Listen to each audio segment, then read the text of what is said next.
que no sé si estoy, claro, generalizando, pero la comida rápida viene de países anglosajones. En los países hispanoamericanos, el comer en la mesa, como usted lo recuerda ahora, con la familia, el compartir en España, con el vino en la mesa, en México es todo una cultura el compartir. Alguien me decía, o escuchaba hace poco, que la palabra sobremesa, o usted era, no Sí, recuerdo. sí, Ah, sí. sí, pero sí. Que, Lo comenté recientemente en un programa de Radio María en el Sexto Continente, ¿no? Comenté un dato que es muy curioso, y es que el término sobremesa es un término que solo existe en el idioma español.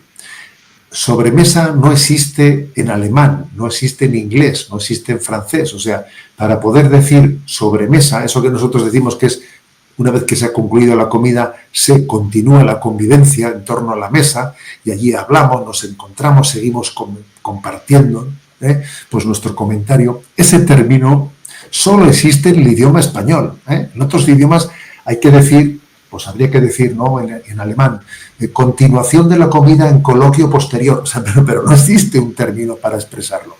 A ver, ¿qué quiere decir eso? Pues que formamos parte de una cultura muy familiar, en la que se ha valorado mucho el encuentro de familia, ¿no? Entonces, pero vamos a reconocer una cosa, que entre nosotros la sobremesa ha entrado en crisis, vamos a ser claros, ha entrado en crisis, o sea, no son muchas las familias en las que se hace sobremesa. Incluso hay muchas familias que pocos días comen juntas, ¿eh? Y de nuevo volvemos a las tecnologías, que en ese sentido han hecho un flaco favor a la convivencia de la familia, porque claro, si resulta que hay un móvil, pues allí encendido encima de una mesa, allí no hay sobremesa, no hay sobremesa, ¿no? Entonces sí, creo que nuestra cultura, ¿no? La hispanidad, en ese encuentro cultural, ha sido, o sea, se ha traducido en la fuerza de la familia, en la fuerza del hogar, en la fuerza del hogar, que el hogar es el que marca a una persona, el que la configura, el que la configura. Pero vamos a tener que luchar mucho para que esto no nos lo roben, no nos lo roben. Decía Chesterton, que una familia fuerte es como un estado independiente. Como diciendo, si la familia es fuerte, bueno, pues la influencia de los que tengo unas fronteras bien marcadas, unas fronteras fuertes, y no voy a permitir que desde fuera me estén invadiendo mi territorio, la familia fuerte, ¿no? Pero claro, Chesterton dijo eso hace un siglo, y hoy en día defender las fronteras de la familia es muy complicado, porque tenemos enemigos dentro, tenemos caballos de Troya dentro de la familia, como son las tecnologías, que en un momento determinado son caballos de Troya que impiden que uno defienda las fronteras de la familia, las defienda. Luego, esto tiene que ser objeto de un discernimiento conjunto, en el seno de la familia. ¿Cómo vamos a hacer para que nuestra convivencia se preserve? O sea, ¿qué pasos debemos de dar entre todos, ¿no? Pues para que en esta familia comemos de esta manera y respetamos estos tiempos y estas formas y estas, o sea, uno tiene que poner un cierto orden para que esa cultura tan bella española en torno a la mesa, de la sobremesa, pues no se pierda, ¿sabes? No se pierda. Hay que obviamente tener las cosas necesitan un sacrificio, ¿no? Un gran esfuerzo, ¿no? Para poderlas mantener, para poderlas conservar.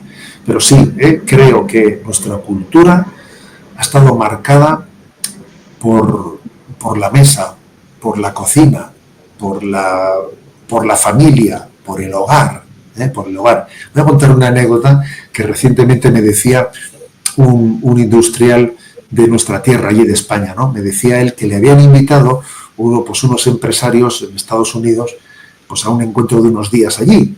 Entonces llegó a una casa pues de un nivel económico pues muy alto, ¿no? Y allí le dieron una habitación para que se instalase, iba a estar 10 días allí. Y entonces él preguntó, bueno, pues vale, estupendo, bueno, ¿a qué hora comemos? Dice, no, aquí no, aquí tú comes cuando quieres. Tú, mira, ven aquí, le abrieron la nevera que tenía de todo, tú coges lo que quieras, cuando quieras, y tú comes y tal. Ah, ¿no coméis juntos? No, y tal. Ah, pues ya está. ¿Eh? Y entonces el hombre dice que se tiró 10 días así, en un sitio en el que había de todo, pero cada uno hacía su vida, ¿no? En esa familia. Y cuando llegó el último día, antes de volver a España, dijo, bueno, me vais a permitir una cosa, vamos a hacer una cena de despedida y voy a cocinar yo, y voy a cocinar para todos. ¿Pero qué estás diciendo? Pues vamos a hacerlo, ¿no? Entonces el hombre preparó allí una cena, creo que era en California, ¿no? Y claro, y les dejó a todos perplejos, ¿no? De lo que es la cultura de hacer una cena, que no hace falta irse a un restaurante, y aquí estamos todos, ¿no? Y convivimos, ¿no? A ver, eso es clave, ¿no? Incluso estamos viendo en Europa que se están construyendo pisos pequeños, apartamentos, sin cocina. Ojo, sin cocina.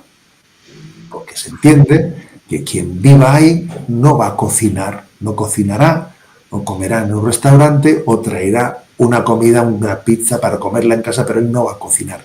Y se construyen ya los apartamentos sin cocina, lo cual es tremendo, es tremendo, ¿no? O sea que creo que hay muchos indicadores, ¿no? Muchos indicadores que nos llevan a estar alerta, alerta frente a esa tendencia a hacer de nuestro hogar una pensión a turnos. A ver, un hogar no es una pensión a turnos, no que no. Un hogar es un hogar donde se convive, donde nos encontramos, donde nos queremos, donde tenemos conciencia de dónde está la vida de las personas, ¿no? Entonces, pues esto yo creo que es un gran valor, ¿no? De la cultura católica, hispánica, y que tenemos que luchar por ello. Sí, y hay que conocer esto, pues para rescatarlo y para valorarlo y conservarlo. En este sentido, aquí en Colombia, pues yo creo que ya, Monseñor, ¿cuánto tiempo lleva aquí en Colombia, Monseñor? Bueno, pues 3 días o 4, sí. Bueno, pues aquí en Colombia yo creo que ya conoció el tinto, ¿no? Que aquí el tinto, sí, terminamos de comer y tomamos un tinto o un postre, ¿sí? De la sobremesa. Me hace gracia porque en España la palabra tinto significa otra cosa, significa el vino. Vas a tomar un tinto y es el vino oscuro, el vino rojo. Y se diferencia el tinto del blanco. El blanco es el vino blanco, ¿no? Y aquí he descubierto que el tinto significa el café. Sí, de acuerdo. Hablando alguna vez con un español allá en Madrid, yo le decía del carro. No, aquí hay, no sé, le decía, no, aquí hay muchos carros. Y el español se quedaba mirándome como un poco sorprendido, porque carro en España es como el carruaje. El carruaje que tiran los caballos de él. Sí, y él pensaba que en Colombia pues éramos, por carros era todavía con caballos, ¿sí? Y esa es la cultura donde se respetó y donde se respeta la identidad de cada una de nuestras naciones, que esto el globalismo lo quiere acabar, esto lo quiere destruir. Y creo que España le da clases a la humanidad sobre cómo respetar la identidad de cada nación. México continuó siendo México, Argentina continuó siendo Argentina, Colombia continuó siendo Argentina. Y escuchaba alguna vez un ministro español, creo que de apellido Blanco, que fue ministro de Relaciones Exteriores, que él decía, que el Papa Benedicto XVI le había comentado que el demonio quería destruir a España por el bien que había hecho. No sé si Monseñor tiene presente ese comentario. Sí, sí, sí, creo que sí. Yo también lo he escuchado, que ha sido una afirmación hecha por Benedicto XVI, ¿no? Que el influjo que ha tenido España en la historia, obviamente, había conllevado que el demonio odiaba especialmente esa cultura española, ¿no? Esa cultura hispánica, sin duda alguna. Y, por ejemplo, el refranero español, que tiene una inspiración cristiana muy grande, ¿no? Es un refranero que también se ha empapado, ¿no? en estas tierras. O sea, yo, según estoy dando charlas aquí en estos días, pues cuando uno da una charla y le viene un refrán, ¿no? Un refrán, se da cuenta de que la inmensa mayoría de los refranes han pasado el Atlántico, han pasado el Atlántico. A veces incluso uno no sabe en qué dirección, porque puede ser perfectamente que haya sido en una dirección o en otra dirección el refrán, o sea que, pero está claro, ¿no? Ese refranero tan rico español, ¿no? Que tiene una inspiración evangélica, evangélica tan grande, ¿no? Llorar como una magdalena, por ejemplo, ¿no? Llorar como una magdalena, bueno, pues tantas expresiones que recientemente voy a contar una anécdota con un poco de humor, si me permitís, ¿no? Estaba yo con unos jóvenes ya, pues de estos que han perdido la educación cristiana, y habíamos visto con este grupo de jóvenes pues una película, y había una de las jóvenes que sabía, bueno, una película que de esas que toca el corazón, y había llorado durante la película, ¿no? Y le dice una amiga, dice, es que esta llora como una magdalena.